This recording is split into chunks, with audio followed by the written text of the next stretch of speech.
Aujourd'hui, dans ce vidéo, j'aimerais expliquer la cinétique des réactions SN2, la stéréochimie des réactions SN2 et les effets des substitutions sur cette réaction.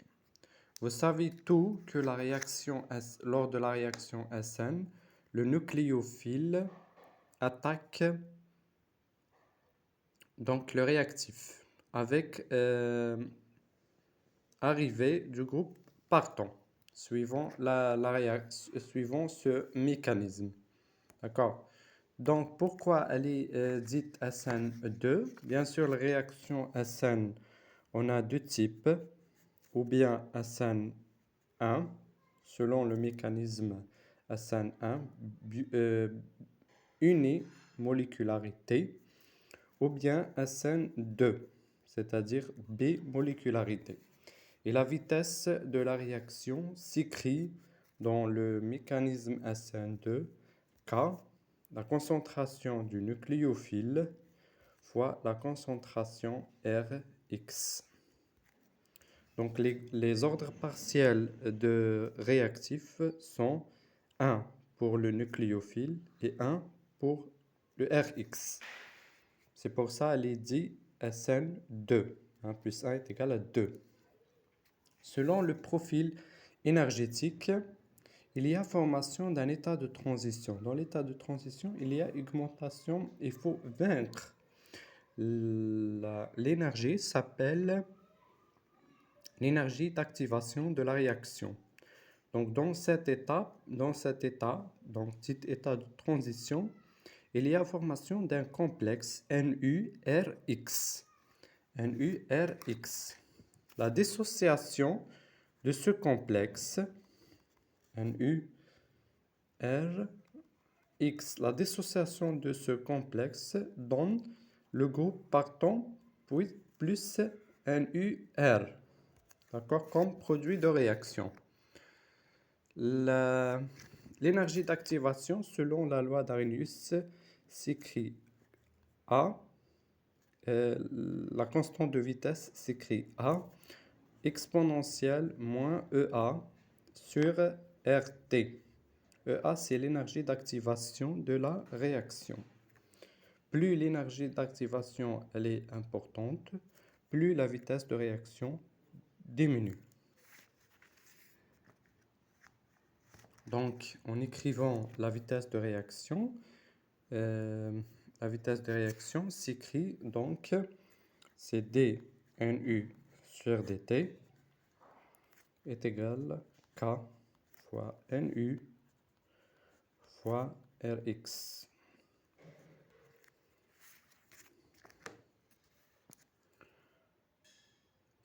Vous savez, vous souvenez-vous de la définition d'une réaction élémentaire?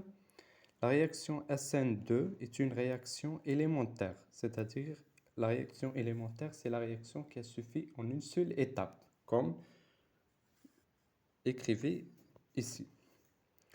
Le reconnaître ou dans le cas d'une réaction à n étapes, savoir comment celle-ci se décompose en n réactions élémentaires est un préalable pour déduire la loi de vitesse d'une réaction SN2 ou de notre réaction à n étapes. Ceci est dû au fait que la loi de vitesse d'une réaction élémentaire, qu'elle soit, peut s'établir immédiatement. Donc, pour connaître la loi de vitesse, en règle générale, la cinétique chimique, donc on va parler de la loi de vitesse. La loi de vitesse établit une corrélation entre, on a dit que c'est une corrélation entre, premièrement, le changement dans le temps, d, nu sur dt, la concentration d'un produit, Rx, ça c'est moins dn, ou bien du produit dNUR sur dt est égal à K NU fois Rx. Le changement dans le temps d'un produit la concentration du produit, d'un intermédiaire ou d'un produit de départ, comme le NU. L'intermédiaire est difficile de connaître la concentration de l'intermédiaire réactionnel, donc on utilise pour écrire les vitesses de réaction généralement ou bien les produits de départ ou bien les produits finaux de réaction. D'autre part, donc, il y a premièrement le changement dans le temps, d sur dt, ou bien du produit de départ ou bien le produit final. D'autre part, la concentration du produit, des produits de départ et le cas échéant du catalyseur ainsi que les constantes de vitesse des réactions élémentaires qui participent à la transformation, comme on a dit, K, la constante de vitesse, et les concentrations des produits de départ. Ça, ce sont la loi de vitesse pour une réaction SN2, ou bien en prenant le produit, ou bien en prenant le réactif. Le réactif est moins, pourquoi? Le produit est plus, parce que dans le réactif, on a une diminution, donc une consommation du réactif au fil du temps, alors que le produit, il y a une production au fil du temps. C'est pour ça, c'est D sur dt en positif et ça en négatif.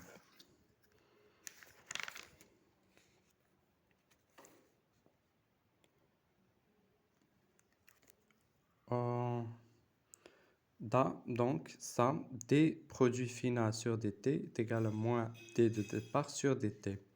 À l'aide de la loi de vitesse qui décrit les réactions élémentaires participants, il est possible de déduire l'équation de 4. C'est ça, cette équation. D produit final sur dt est égal à f, les produits de départ, le cas échéant catalyseur, fois la constante de vitesse. Donc, comme on a dit, K, la concentration de NU, fois la concentration Rx. Ça, les produits, K, fois la concentration NU, fois la concentration Rx.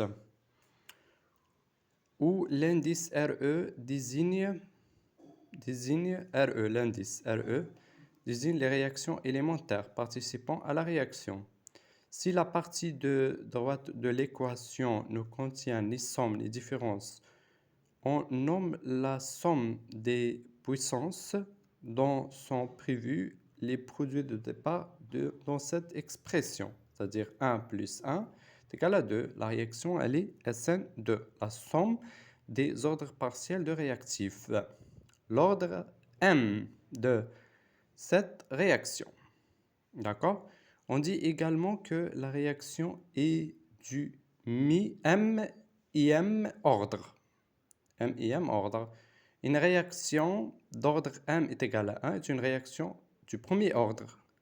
On l'appelle aussi unimoléculaire. Donc, si on a un seul ordre de réaction, si par exemple, si ça est égal à 0, l'ordre partiel, donc la réaction devient d'ordre 1.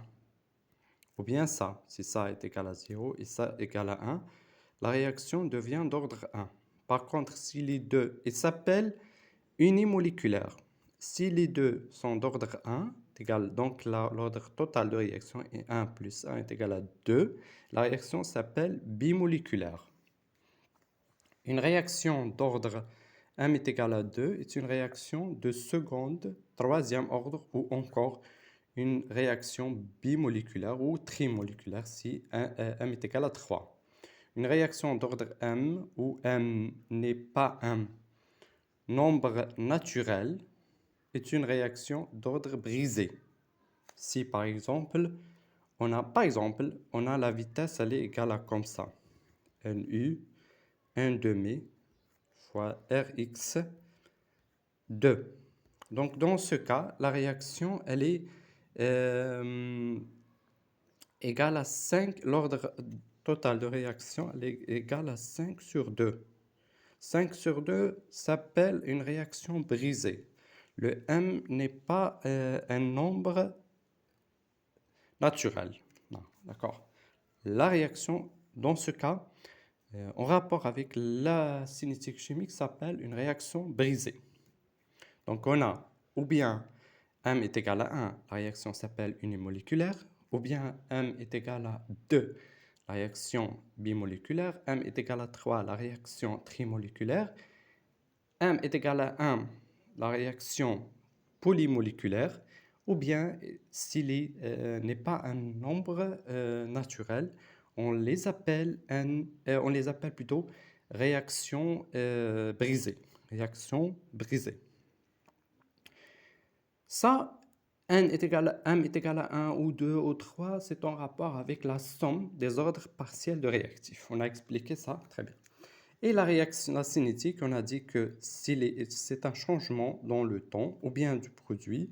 Sinon, le produit de départ de réaction, mais ici, il faut mettre moins parce qu'il y a une disparition. La vitesse de formation du produit de réaction d'une part ou de disparition du produit de départ d'autre part sont égales au produit de la constante de vitesse de cette réaction élémentaire par la concentration de tous les produits de départ qui participent et a compris un éventuel catalyseur. De ce fait, toutes les réactions élémentaires sont soit du premier, soit de second ordre.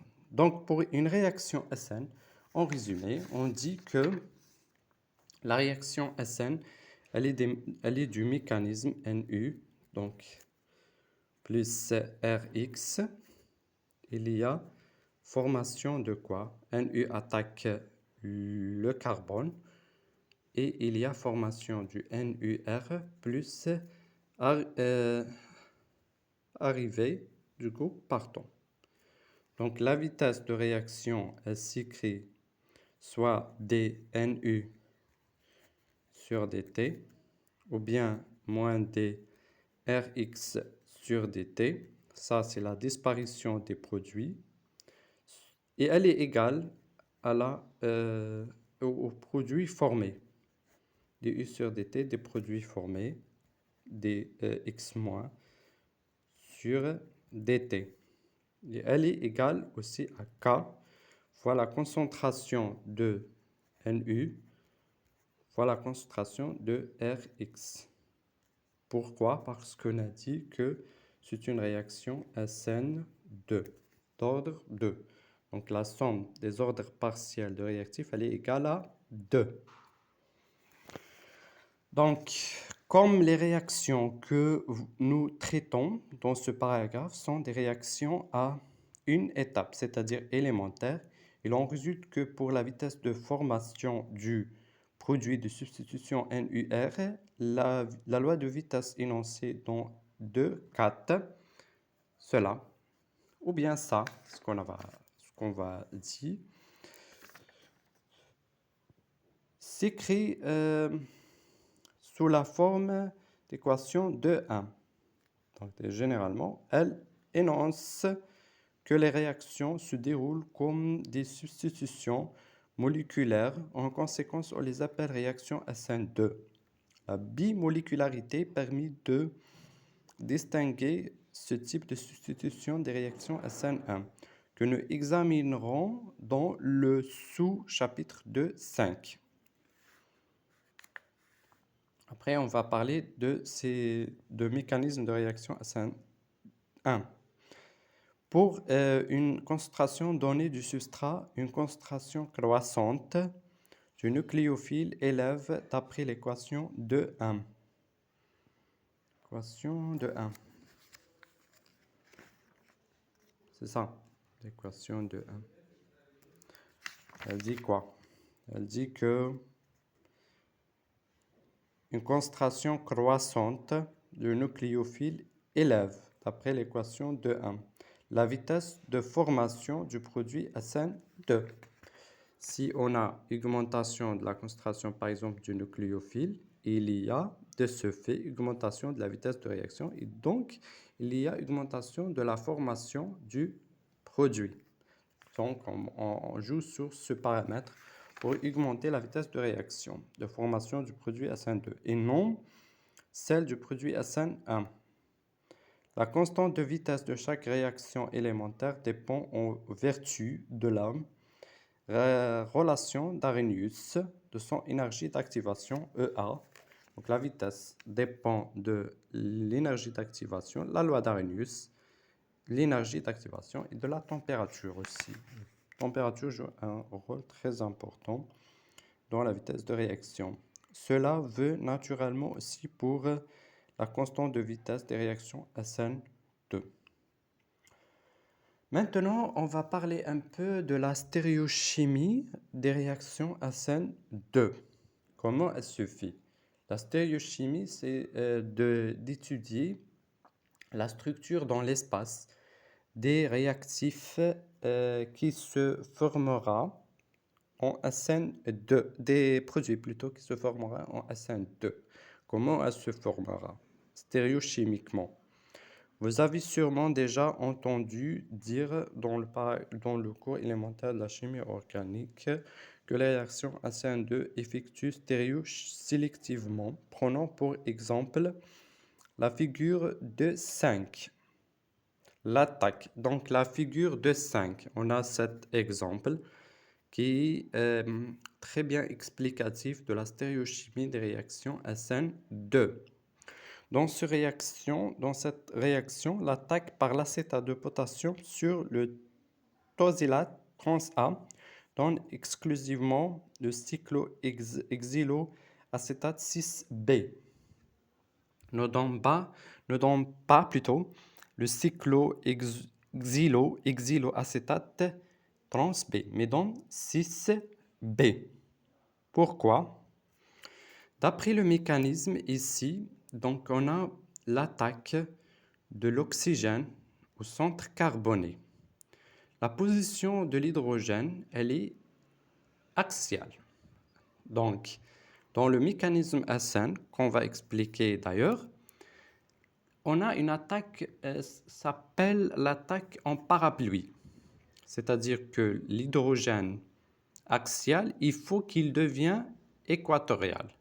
Et le produit nucléophile, et le nucléophile prend la place axiale, et pas l'inverse.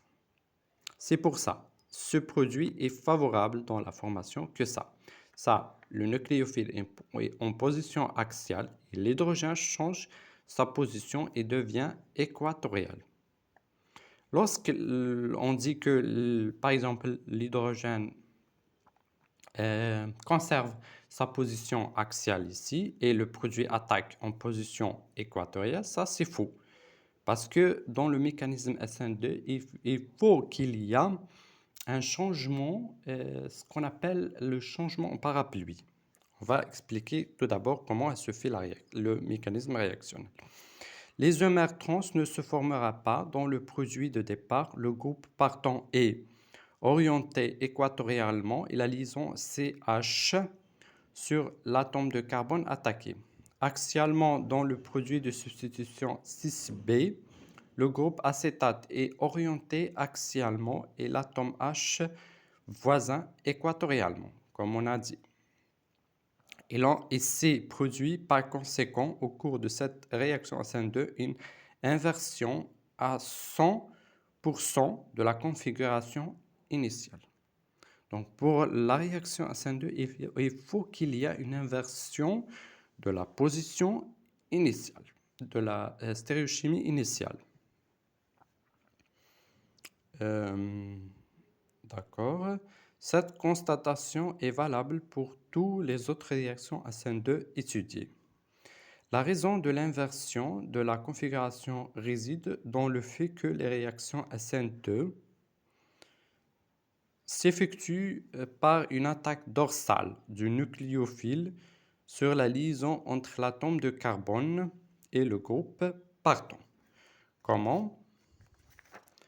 Lorsqu'on a le nucléophile, ici, et le groupe partant, par exemple, on prend cette de même que ça.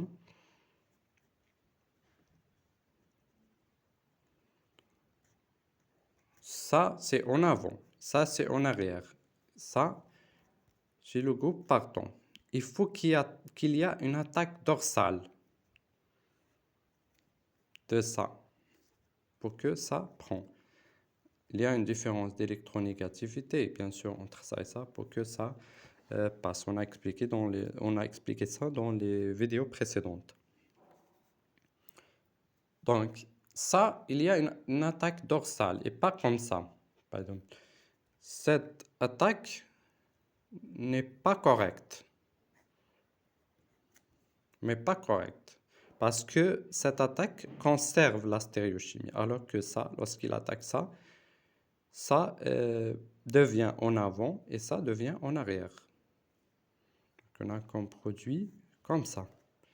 Le Nu avec le carbone.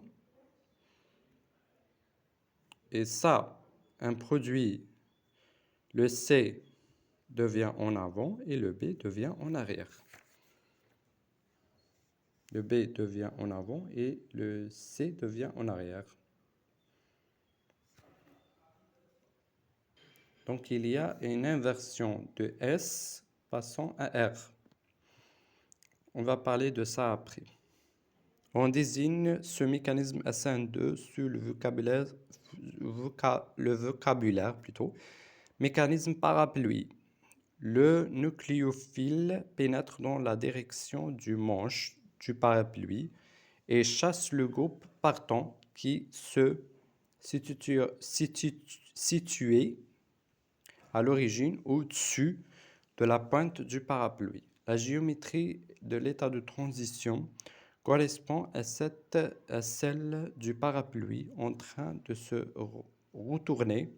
La géométrie du produit de substitution, elle correspond à celle du parapluie entièrement retourné. L'exemple nucléophile se trouve sur le manche de parapluie. Bon, le nucléophile attaque en dorsale. Donc, il y a formation d'un complexe. Donc, l'énergie du composé, ça avec ça, augmente, devient une énergie plus importante. La dissociation de ça entraîne l'arrivée du groupe partant.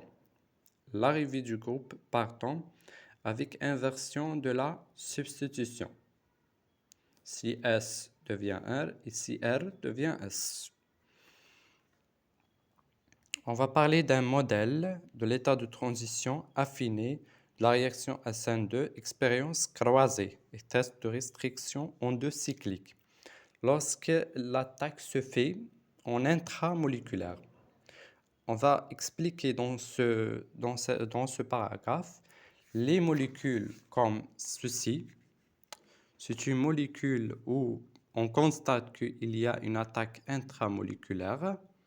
Mais est-ce que ça c'est vrai? Est-ce qu'il y a une attaque intramoléculaire ou bien intermoléculaire dans le nucléophile? Donc, la figure 2.6 présente plusieurs méthylations qui tous se déroulent sous forme de réaction SN à une étape. Le nucléophile est à chaque fois un anion sulfonyle.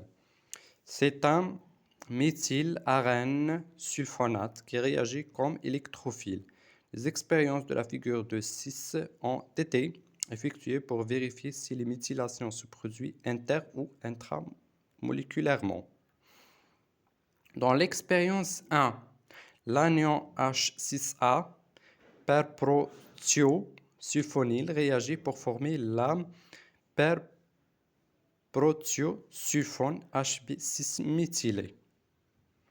Il reste à savoir si c'est la conséquence d'une réaction SN inter- ou intramoléculaire. Dans l'expérience 2 de la figure de 6 l'anion-sulfonyle D6A, on a changé l'hydrogène par le deutérium A hexadétéré. Ce résultat n'indique pas non plus si la méthylation a été intra- ou intermoléculaire. Ce n'est que la troisième expérience qui nous apporte la réponse. C'est ce que l'on appelle l'expérience croisée. C'est cela. Il est expliqué dans cette figure de 6, détermination du mécanisme des réactions à ça se déroule en une étape sur les méthylarènes sulfonates selon un mécanisme intra- ou intermoléculaire. C'est-à-dire, de quoi il s'agit de cette paragraphe? On a la molécule suivante. L'expérience 1, on a mis H6A avec H6A, la même molécule. Et on a la formation de ce produit. Donc, on constate qu'il y a deux mécanismes, intra- ou intermoléculaires. Dans le mécanisme intramoléculaire, on a la molécule suivante. Plutôt, je vais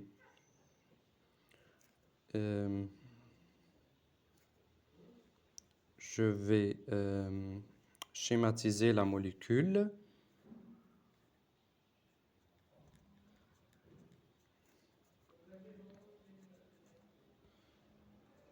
Dans la molécule, le mécanisme intramoléculaire,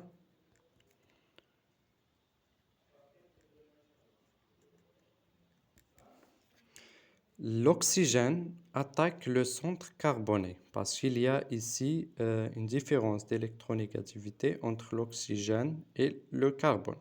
Donc l'attaque de ça entraîne l'oxygène chasse les électrons de la liaison et formera le produit suivant.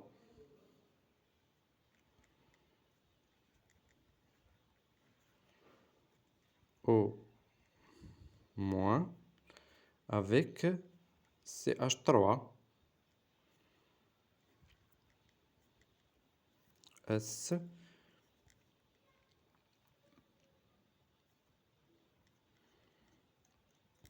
CH3. Donc, il y a formation de ce produit par une réaction SN2 intramoléculaire. Bon, mais est-ce que c'est ça la réaction? Est-ce que c'est ça le mécanisme? Reste à poser la question. On peut constater un autre mécanisme qui est le mécanisme intermoléculaire, c'est-à-dire réaction entre deux produits. D'accord, comme ça. Donc le S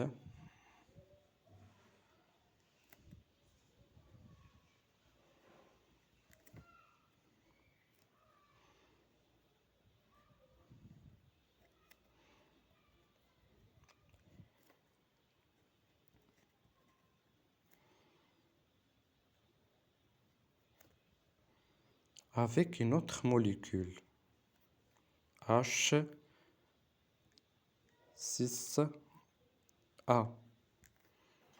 Et la même molécule, de cette même molécule, je vais faire le mécanisme intermoléculaire.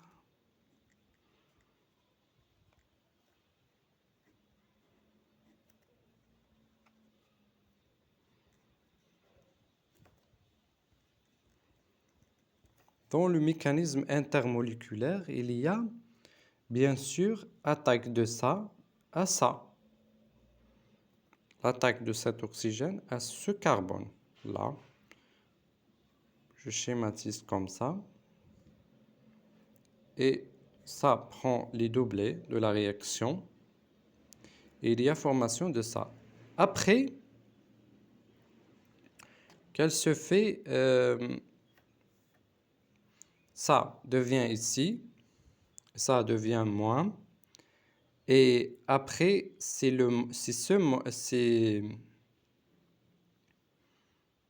l'arrivée, H3, c'est l'arrivée de ça. L'arrivée de ça par attaque de O. Donc, il y a formation de cette molécule par un mécanisme intermoléculaire, c'est-à-dire il y a deux molécules. Pour expliquer c'est ça ou bien ça, on va faire la troisième expérience. Dans la troisième expérience, on a utilisé le H6A mélange 50-50 H6A avec D6A. On a, comme tu vois, la formation de H6B et D6B. Et au contraire, il y a formation de deux autres produits qui sont le H3, D3, H3B et le H3, D3B, 25-25%. Comment elle se formera ces produits en rouge? C'est par attaque intermoléculaire. Parce que lorsqu'on prend l'attaque intramoléculaire, donc c'est difficile de voir ça.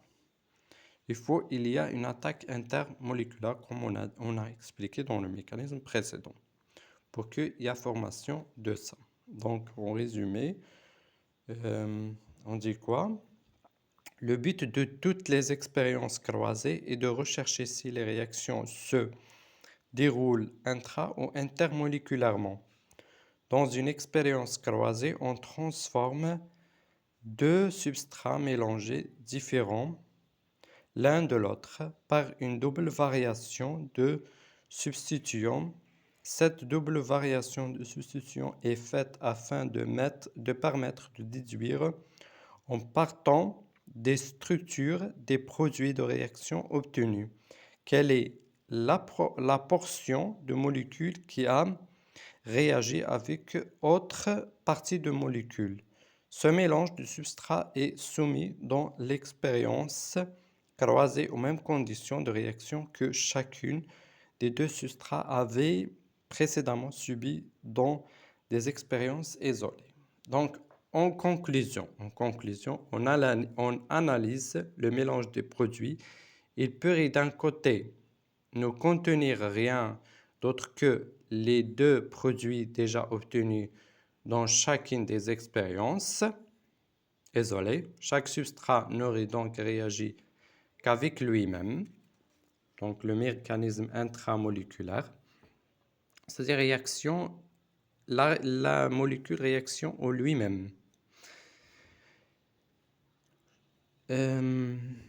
Ceci n'est possible dans le mélange de substrats de l'expérience croisée. Donc, sera la réaction intramoléculaire si il existe seulement la molécule seule. Seulement la molécule seule. Dans ce cas, on ne peut pas déterminer si elle est intra ou intermoléculaire. Les deux sont possibles. Mais s'il y a mélange de produits, le mécanisme prend un mécanisme intermoléculaire. Donc, d'autre part, le mélange des produits d'une expérience croisée pourrait aussi être constitué par 4 composés. Expérience 3, on a 4 composés qui se formera. 2 d'entre eux n'ont pas pu être produits par les expériences isolées. Ces deux produits ne se formera pas par les expériences isolées. Donc, d'où viennent ces produits? Ils se seraient formés, en effet, par des réactions croisées entre les deux composés isolés. C'est-à-dire que ça réagit à ça. Ce centre attaque le CD3 et le deuxième, plutôt, attaque le OC3. Donc, c'est comme ça elle se formera les réactions.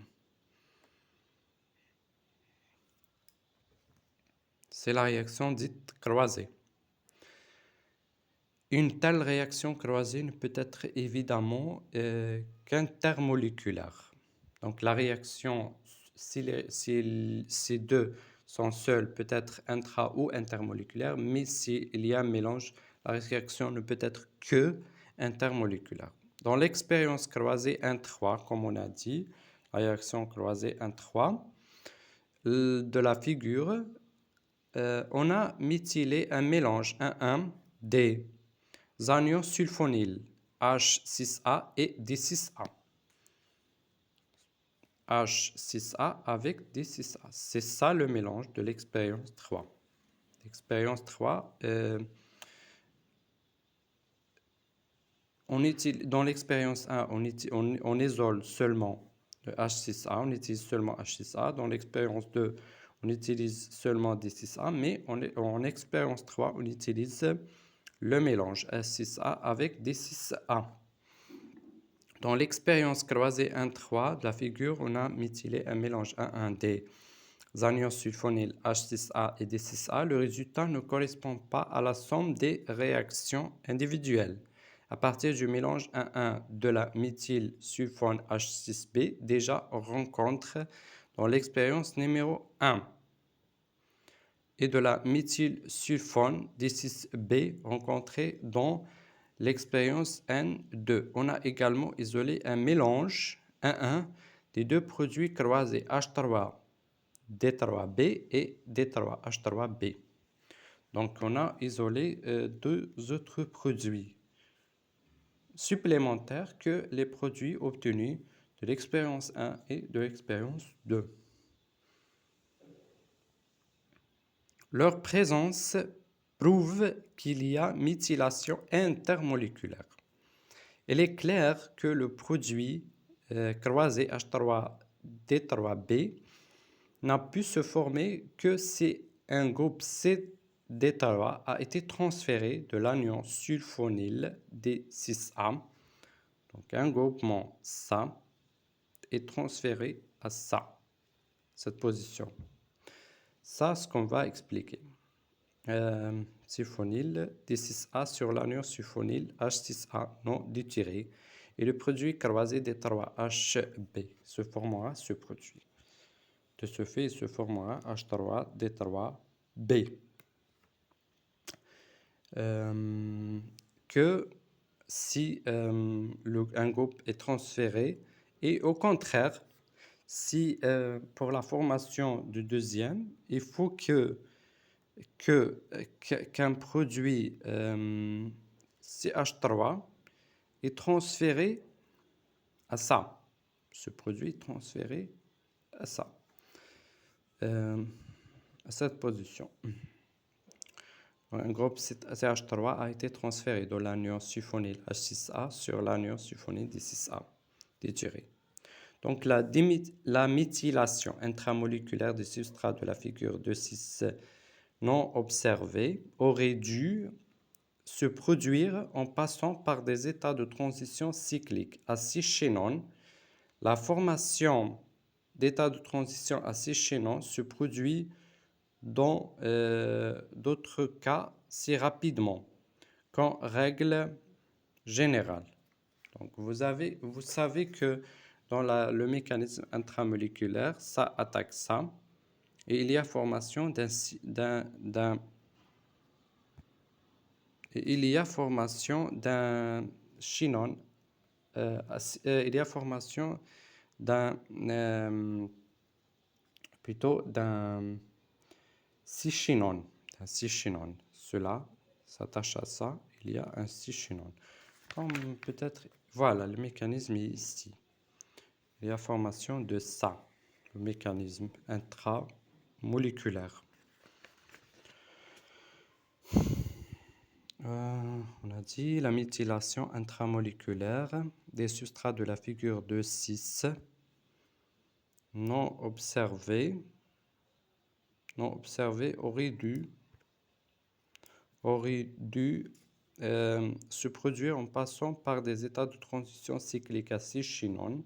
La formation d'états de transition à cis-chinone se produit dans d'autres cas si rapidement qu'en règle générale, il ne se produit pas de réaction intermoléculaire.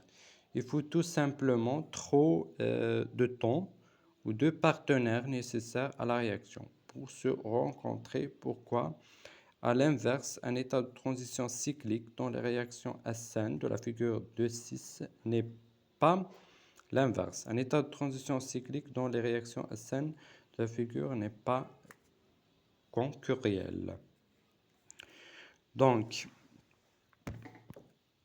le degré de liberté conformationnels des états de transition cyclique sont à l'opposé de ceux des états de transition non cycliques, considérablement limités ou restreintes. Comparer les degrés de liberté conformationnelle du n-hexane et du cyclohexane. On désigne aussi ce genre d'analyse mécanistique par le terme de test restriction endocyclique. Elle prouve ou infirme en raison de cette restriction tant la restriction conformationnelle, tout simplement certaines géométries d'état de transition. En d'autres termes, la restriction endocyclique impose aux états de transition cyclique des géométries qui ne correspondent pas toutes celles qui pourraient être réalisées dans les états de transition acyclique lors des mécanismes intermoléculaires.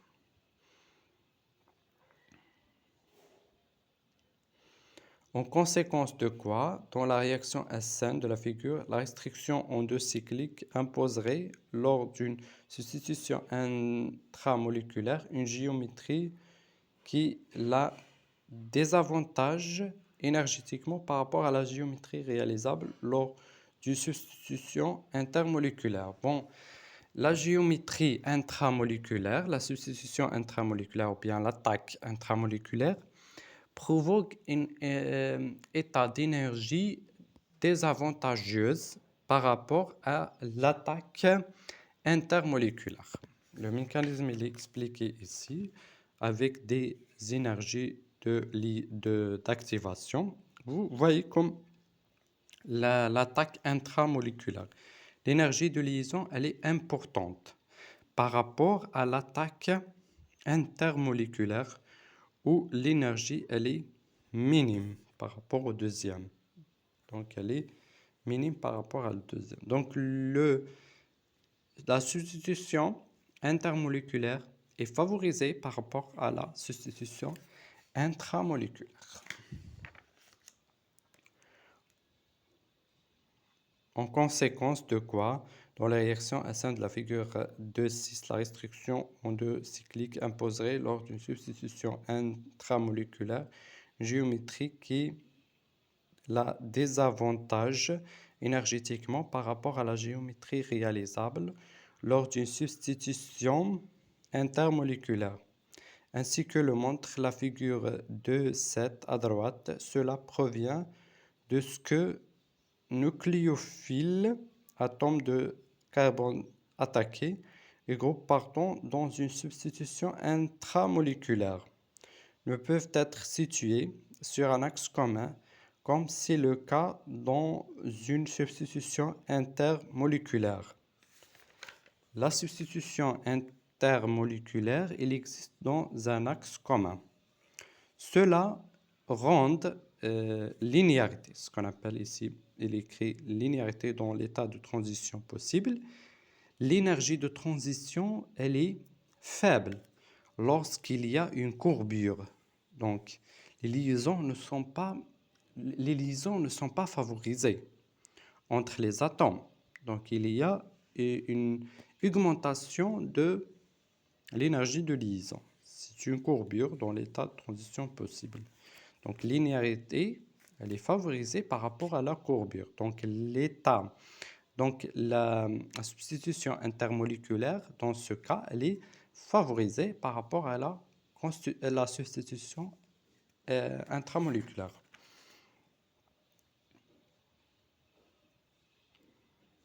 Ainsi que le montre la figure 2,3 à droite, cela provient de ce que la nucléophilie, atomes de carbone attaqués et groupes partant dans une substitution intramoléculaire ne peuvent être situés sur un axe commun, comme c'est le cas dans une substitution intermoléculaire. À gauche, donc la substitution intermoléculaire, il y a une linéarité. C'est favorable énergétiquement. Dans la substitution intramoléculaire, il y a une courbure. Les liaisons ne sont pas favorables énergétiquement. Il y a augmentation de l'énergie de liaison. Ainsi, dans une attaque de type SN2, le couloir d'approche du nucléophile provoque la rupture de liaison droite, correspond exactement à l'élongation de la partie arrière de la liaison carbone groupe partant. L'attaque ici de cet assa, elle est en arrière. Donc il y a un mécanisme SN2. La raison de cette préférence pour ce couloir d'approche est une recherche d'un état de transition avec des conditions de liaison optimales. L'état de la substitution plutôt intermoléculaire, il y a des liaisons dans des conditions optimales, c'est-à-dire qu'ils se lient d'une manière énergétiquement faible. Admettons que dans l'état de transition, le nucléophile se soit approché de l'atome de carbone à la distance exacte qu'à atteindre à cet instant précis la liaison entre l'atome de carbone et le groupe partant. Alors, la géométrie de l'état de transition correspondrait exactement à celle du parapluie se refermant. Ça, dans le cas d'une intermoléculaire. Intermoléculaire, le mécanisme parapluie existe. Et ce n'est pas le cas dans la substitution intramoléculaire. L'atome de carbone attaqué serait ainsi que le montre la figure de 4 à gauche, ici.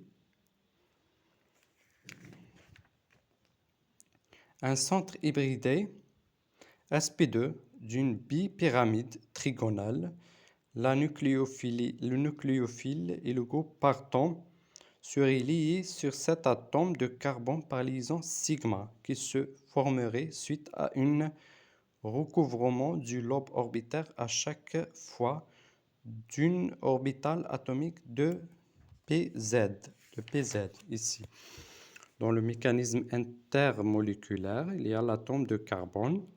Il y a des liaisons de pz de cet oxygène, de l'oxygène, donc le 2pz de l'oxygène avec le 2pz du carbone, forme une liaison sigma. Et c'est le cas ici aussi avec ce groupe 2pz avec 2pz. Donc recouvrement latéral. Linéaire.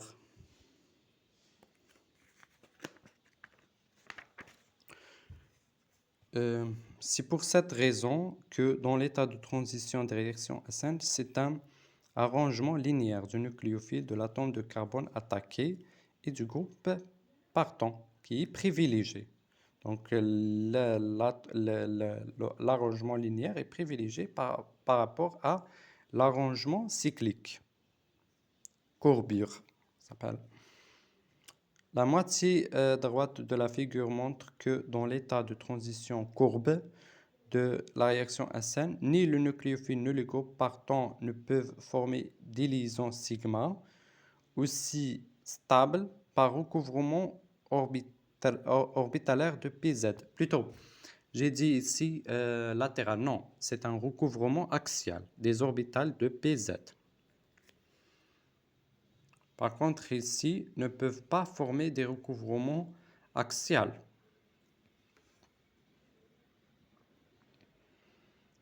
Comme les lobes des orbitales en question ne sont pas orientés parallèlement, les liaisons NUSP2, aussi bien que SP2 groupe partant, seraient en effet courbes. Les liaisons, ici, les liaisons ne sont pas axiales, ils sont courbes. Ne sont pas orientés linéairement.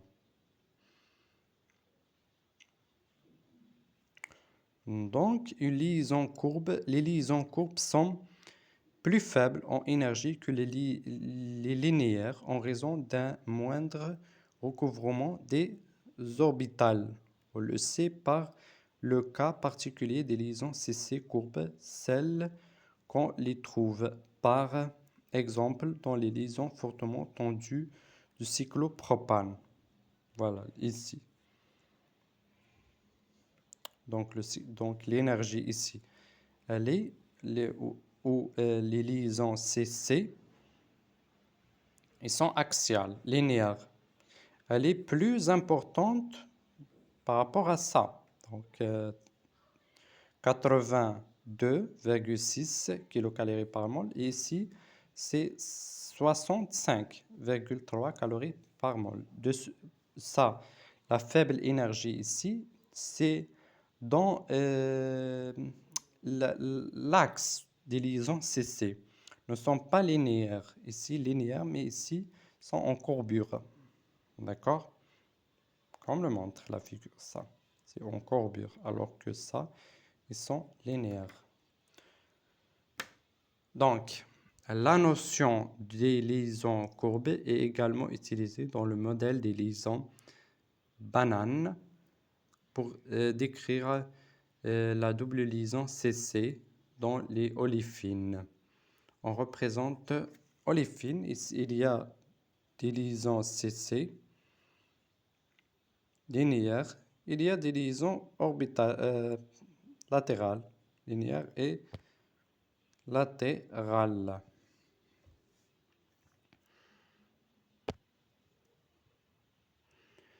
Bon, les deux liaisons CC courbes sont moins stables donc, que les liaisons linéaires de l'état.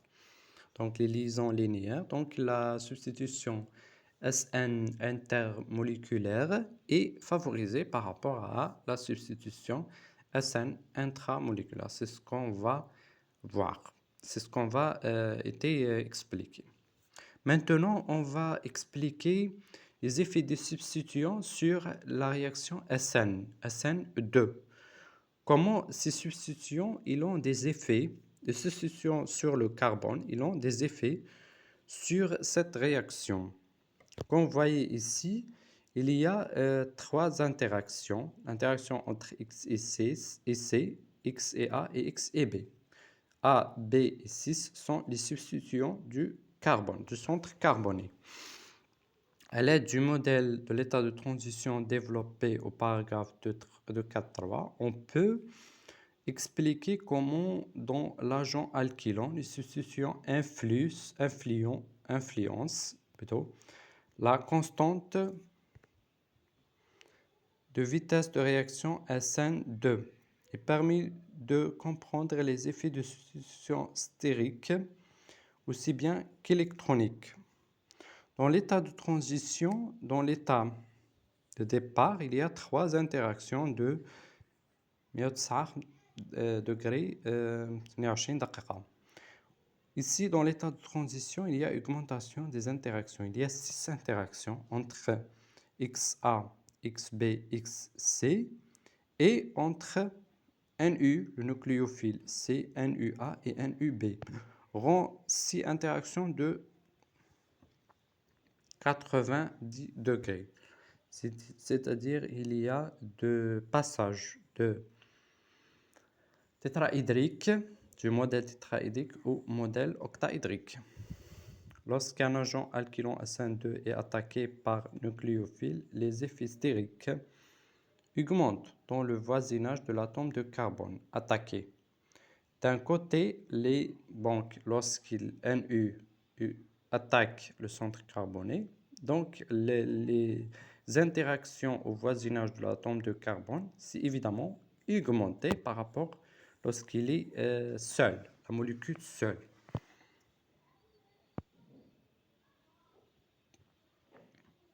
D'un côté, la substitution inerte se rapproche du carbone attaqué. L'angle de liaison entre eux diminue en passant d'un angle tétrahydrique, soit 109 degrés,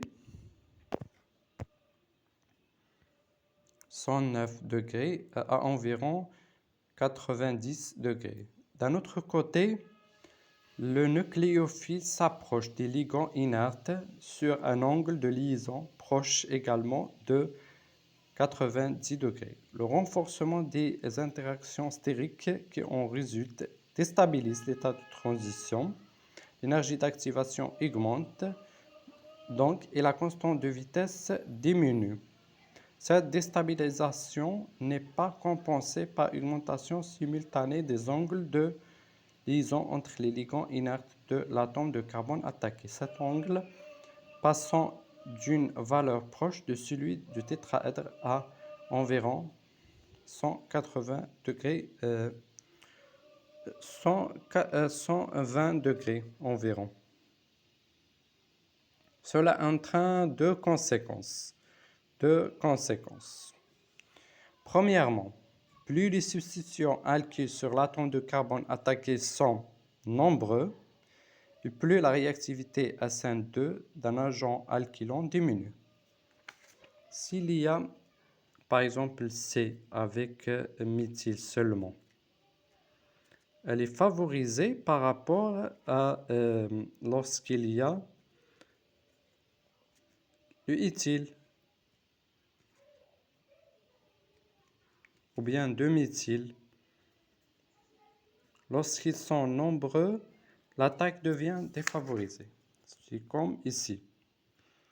Plus les substituants alkyles sur l'atome de carbone attaqué, ça, plus substitué que ça plus substitué que ça.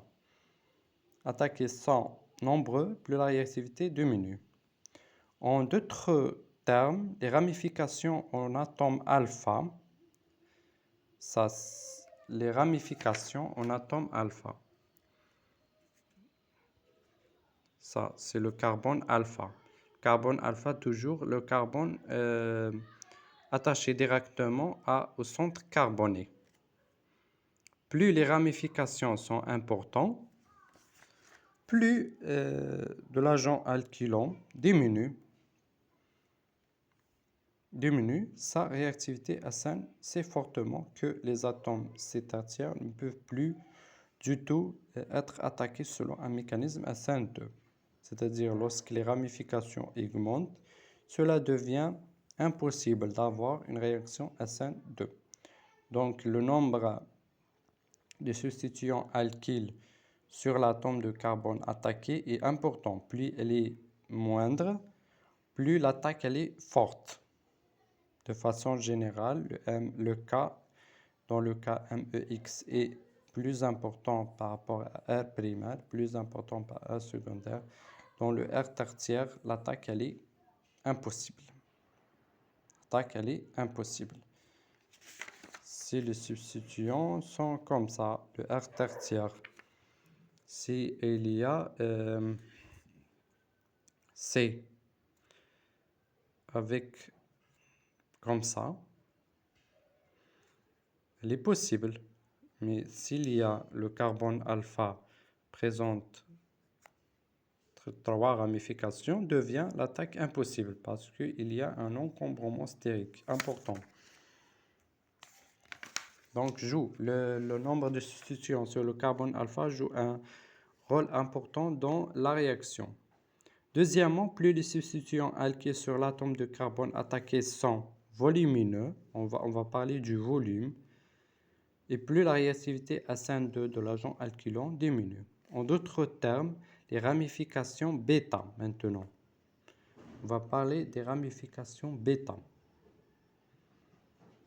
Plus ils sont, voyez, ici c'est alpha. Plus il est ramifié, plus il devient impossible, la réaction. Maintenant, c'est dans l'atome bêta, ramification bêta. Bêta, c'est l'atome de...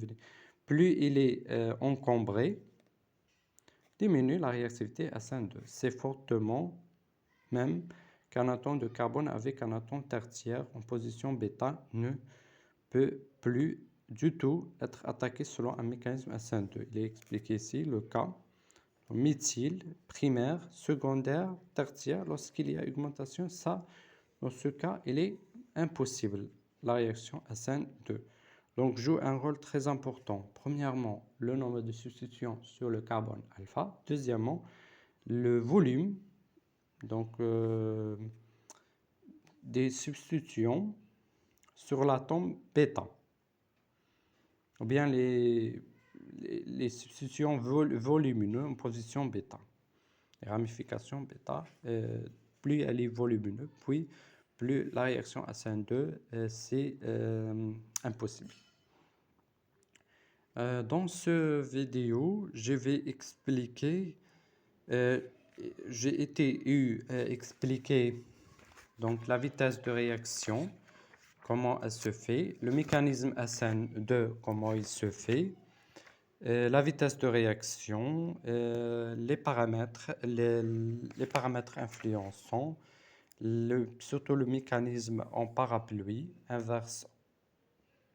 inversé en parapluie du mécanisme SN2 et le mécanisme intra- ou intermoléculaire, comme on a dit dans ce chapitre, ce schéma, cette figure. Aussi, les effets des substituants sur le SN2. J'aimerais que le vidéo est bénéfique pour vous, pour ceux qui étudient la chimie organique, les mécanismes réactionnels, cycle master, même licence. À bientôt. ما تنساوش تعاونونا بلايك واشتراك في القناة بليز. دمتم سالمين إلى اللقاء.